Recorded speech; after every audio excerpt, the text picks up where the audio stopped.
আসন্ন ত্রয়োদশ জাতীয় সংসদ নির্বাচনত চট্টগ্রাম ৪ সীতাকুণ্ড পাহাড়তলী আকবর সাংসিক আসনত বাংলাদেশ জাতীয়তাবাদী দল বিএনপির মনোনীত সংসদ সদস্য পদপ্রার্থী কাজী মোহাম্মদ সালাউদ্দিন শতাধিক নেতাকর্মী লইয়ে গণসংযোগ ও লিফলেট বিতরণ করছে।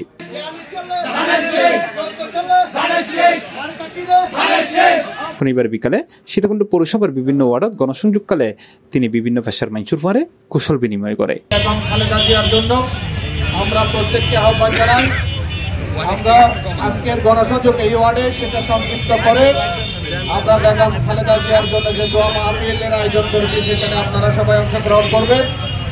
দেশনেত্রী বেগম খালেদা জিয়া বাংলাদেশের জন্য ওনার অনেক অবদান, ওনার অবদানের জন্য সারা বাংলাদেশের মানুষ আজকে ওনার জন্য দোয়া করতেছে। তারই অংশ বিশেষ হিসেবে সীতাকুণ্ডের আমাদের গণসংযোগ সংক্ষিপ্ত করে আমরা এখন আমাদের পরপরে সেখানে দোয়া মাহফিলে সবাইকে উপস্থিত হওয়ার জন্য আবেদন জানাচ্ছি। পৌর সদরের উত্তর বাজারত গণসংযোগ শুরু হয়ে রেল স্টেশন কলেজ রুট, বুলাগিরি route, ashram route, degree college মোড় শেষে কলেজ রুট মুরুদ আয়ের শেষ হয় এবং গণসংযোগ সংক্ষিপ্ত করে বিএনপি চেয়ারপারসন ও সাবেক প্রধানমন্ত্রী বেগম খালেদা জিয়ার সুস্থতা কামনায় বিশেষ দোয়া মাহফিলত অংশ লয় বিএনপি মনোনীত এই সংসদ সদস্য প্রার্থী।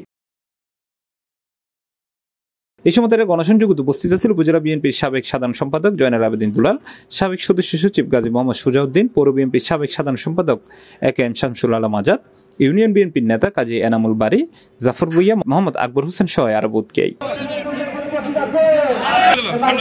C plus TV, Chittagong.